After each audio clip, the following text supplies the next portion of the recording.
Hola, buenas noches a todos. El día de hoy vamos a hablar del tema de discriminación y confiabilidad.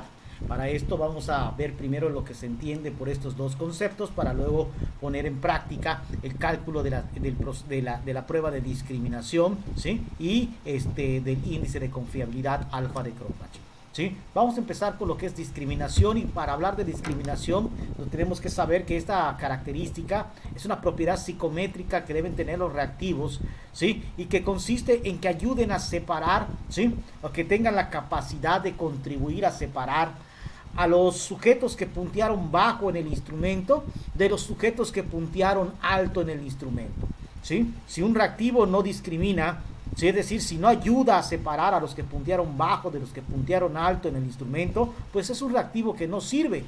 Y no sirve ya sea porque todos contestan lo mismo, todos dan la misma respuesta a esa pregunta, por lo tanto no contribuye, ¿sí? O no aporta nada al estudio, no aporta nada de información valiosa para el estudio que estamos realizando. El que todos den la respuesta socialmente, el que todos den la misma respuesta puede obedecer al hecho de que la propia redacción del ítem o reactivo, ¿sí? Esté sugiriendo en que las personas den una respuesta socialmente deseable. O también pudiera estar sucediendo que estemos preguntando por algo que ya deberíamos saber la respuesta y por lo tanto no hay necesidad de preguntar por ello. Por ejemplo, si yo estuviese haciendo un estudio con estudiantes de primaria e incluye una pregunta que diga, ¿tienes relaciones sexuales? ¿Sí? Si yo preguntara por algo a los niños de primaria, pues es claro que todos van a contestar que no, ¿sí? Y no es porque estén mintiendo, sino porque simplemente a esa edad pues no han iniciado su vida sexual, ¿sí? Entonces, pero eso es algo que yo ya lo debería de saber como investigador. Entonces no tendría yo por qué incluir una pregunta en ese sentido, ¿sí? Pero también puede pasar que si estoy haciendo esta pregunta, por ejemplo, a gente de bachillerato, y pregunto así muy directamente, ¿tienes relaciones sexuales? ¿Sí? ¿Ok?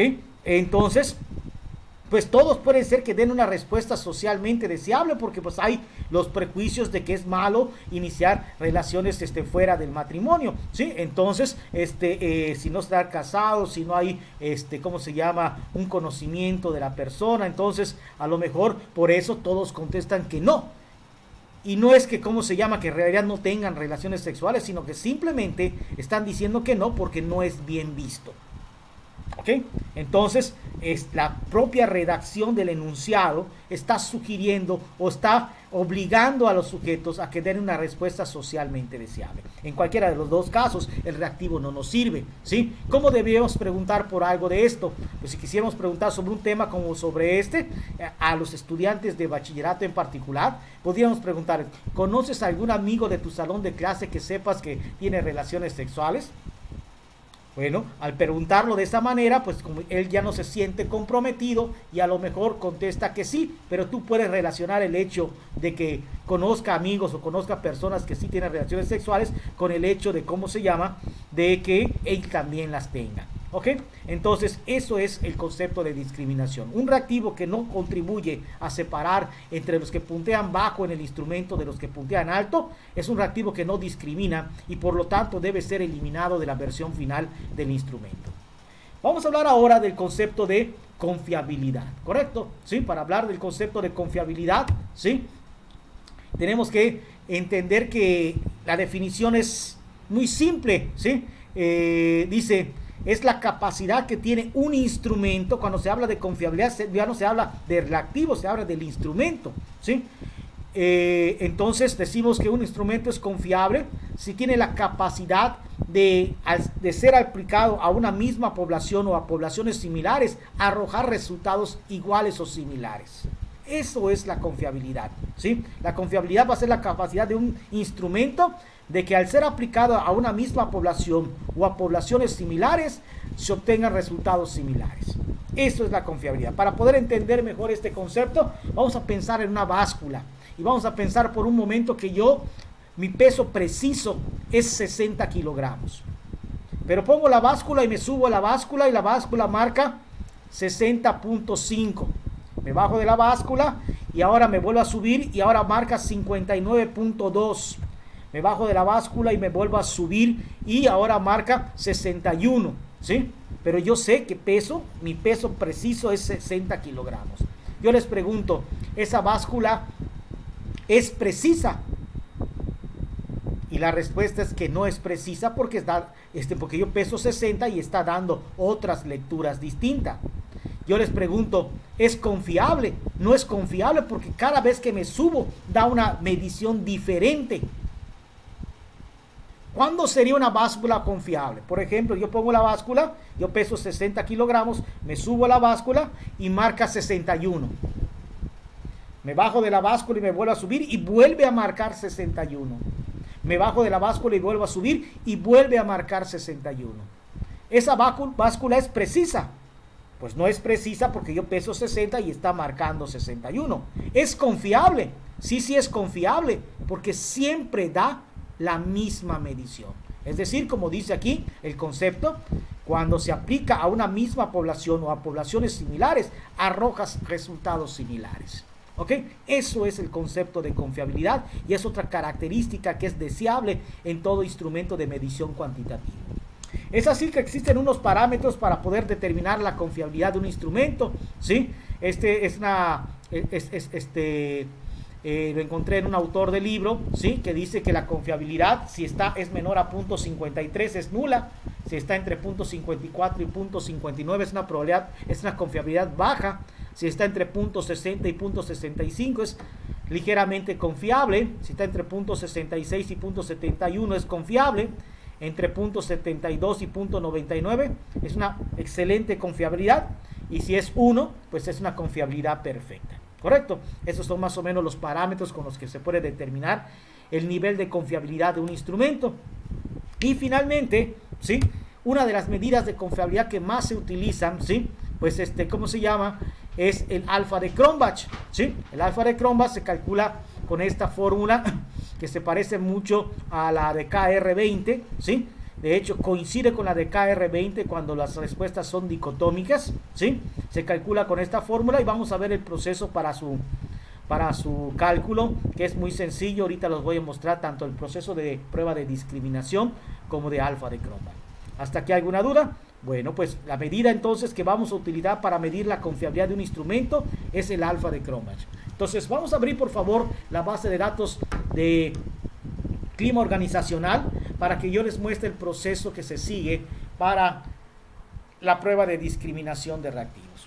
Muy bien, pues primero que nada, para poder hacer el cálculo de la prueba de discriminación, pues esto se hace con los reactivos que están en escala tipo Likert, que son 32 reactivos. Si ustedes recuerdan, el instrumento de clima organizacional contenía 32 preguntas en escala tipo Likert que estaban agrupadas en 5 dimensiones: apoyo, autoritarismo, compromiso, cooperación, frustración e intimidad, ¿sí?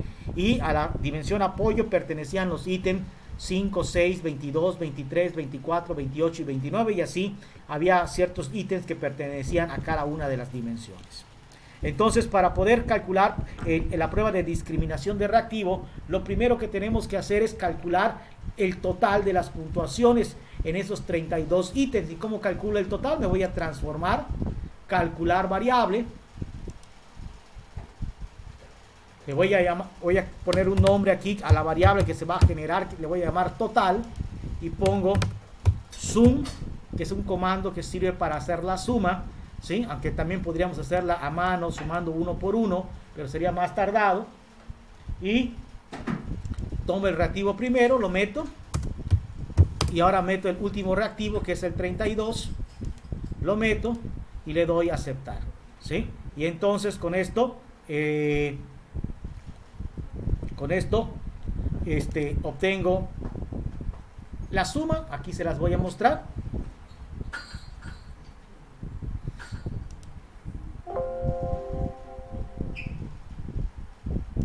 Aquí en la base de datos ustedes pueden checar que está el cálculo de la variable suma. Aquí está, es el total. Muy bien. Y una vez que ya tenemos el total, procedemos a calcular lo que se llama los cuartiles, ¿sí? El cuartil 25 y el cuartil 75 paso a calcularlos. ¿Cómo le hago? Analizar, estadísticos descriptivos, frecuencias, meto la variable total y aquí en estadísticos pido el percentil 25, ¿sí? Le doy a añadir y meto el percentil 75, que es el tercer cuartil, y le doy a añadir. Le doy continuar y le doy a aceptar. Y aquí me va a arrojar los valores de los percentiles 25 y 75, que son 89 y 102 respectivamente, ¿sí? 89 y 102. Y entonces, una vez que conozco estos valores, ahora tengo que hacer una recodificación. Me voy a la base de datos, voy a transformar, recodificar en distintas variables. Meto la variable que quiero recodificar, que es el total, y le doy un nombre a la nueva variable que se va a formar y le voy a llamar status. Le doy clic en cambiar y ahora activo aquí en valores antiguos y nuevos. Le doy clic en rango inferior hasta valor y pongo el valor, ¿sí?, del cuartil 25, y el cuartil 25 recordemos que nos había dado, el cuartil 25 nos había dado 89, ¿correcto? Entonces aquí activo y pongo 89 y le pido a la máquina que los reconozca a todos los que tengan una puntuación por debajo de 89 puntos con el número 1 y le doy a añadir. Luego activo aquí rango valor hasta superior y pongo el valor del cuartil 75, que fue 102, y le pido a la máquina que los identifique con un 2, es decir, a todos aquellos sujetos cuya puntuación fuera mayor al cuartil 75, que es 102, que los identifique con el número 2 y le doy a añadir. Una vez hecho este procedimiento, le doy continuar y le doy a aceptar, y ya se generó aquí en la base de datos una nueva variable, podemos ver, en donde solo tenemos en la variable status números 1 y números 2, y deben quedar algunas casillas vacías, que son los sujetos que tienen puntuaciones por arriba del cuartil 25 y por debajo del cuartil 75, es decir, quedaron en medio. Y una vez hecho esto, procedo a hacer la prueba T para muestras independientes para comparar las puntuaciones en cada ítem en función de los que puntearon bajo en el instrumento, que son los unos, con los que puntearon alto en el instrumento, que son los números 2. ¿Ok? Y entonces, ¿cómo hago eso? Me voy a analizar, comparar medias, prueba T para muestras independientes, meto todos los ítems, ¿sí? Todos los ítems que tenemos aquí, los meto. Los 32 ítems los meto de un jalón. Y posterior a eso, ¿sí?, meto aquí en la variable de agrupación la variable status. Y aquí doy clic en definir grupos y coloco las etiquetas que identifican a los grupos que quiero comparar. Es decir, los que puntearon bajo, que son los números 1, y los que puntearon alto, que son los números 2 en la variable status. Le doy continuar y le doy aceptar, ¿sí? Y aquí viene la respuesta. Esta primera tabla que sale aquí no me sirve, la voy a eliminar, y las tablas que me interesan son estas, ¿sí? Y recuerden cómo se leía, ¿sí?, cómo se analizaba una prueba T para muestras independientes. Lo habrán visto en su asignatura de métodos cuantitativos, ¿sí? Si este valor primero que dice sig es menor a 0.05, paso a leer el sig bilateral de abajo. Si no es menor a 0.05, entonces paso a leer el sig bilateral de arriba. Y en cualquiera de los dos casos, si el sig bilateral es menor a 0.05, quiere decir que el reactivo discrimina, y eso es bueno. Pero si no es menor a 0.05, quiere decir que el reactivo no discrimina, y entonces debe ser eliminado de la versión final del instrumento. Es así que me fijo en el primero, como es menor a 0.05, paso a leer el sig bilateral de abajo, y me doy cuenta que el sig bilateral de abajo no es menor a 0.05, por lo tanto el reactivo no discrimina. El ítem 1 no discrimina y debe ser eliminado de la versión final del instrumento. Checo el siguiente, ¿sí? Como es menor a 0.05, paso a leer el sig bilateral de abajo, y como el sig bilateral de abajo sí es menor a 0.05, quiere decir que el reactivo sí discrimina, es decir, el ítem 2 sí discrimina. Y así podemos ir checando y van a ver, se dan cuenta que el 2, el 3, el 4, el 5, 6, todos estos, ¿sí? Inclusive el 8, por ejemplo, como es menor, paso a leer el de abajo, y como el sig bilateral de abajo es menor a 0.05, quiere decir que si discrimina, entonces también el reactivo 8 discrimina. Y podemos ir checando y nos vamos a dar cuenta que el único que no discriminó, pues es el reactivo número 1, ¿sí? Por lo tanto, el reactivo número 1 debe ser eliminado de la versión final del instrumento, ¿sí? ¿Ok? Muy bien, pues hasta aquí la prueba de discriminación y pues ahora toca hablar de lo que es, ¿sí?, la confiabilidad, cómo calcular la confiabilidad a través del alfa de Cronbach, ¿sí? Para calcular la confiabilidad solo deben entrar al cálculo de la confiabilidad aquellos reactivos que hayan pasado la prueba de discriminación. Por lo tanto, el ítem 1 que no pasó la prueba de discriminación no debe ser metido al cálculo del alfa de Cronbach. ¿Y cómo hacemos para calcular el alfa de Cronbach? Muy sencillo, me voy a analizar, me voy a escala, me corro a donde dice análisis de fiabilidad y meto todos los reactivos menos el 1.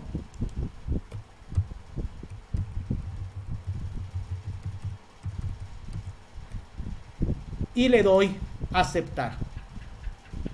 ¿Ok? Y aquí está el valor de la confiabilidad, que en este caso me dice que la confiabilidad fue de 0.711, ¿sí? Que de acuerdo con la tabla que tenemos aquí, ¿sí? 0.711 quedaría más o menos aquí, en esta parte de 0.72 a esta parte de 0.66 a 0.71. Por lo tanto, diríamos que el instrumento es muy confiable. ¿Correcto? ¿Sí? Esa sería la conclusión. Pues hasta aquí con este video. Muchas gracias y seguimos en comunicación.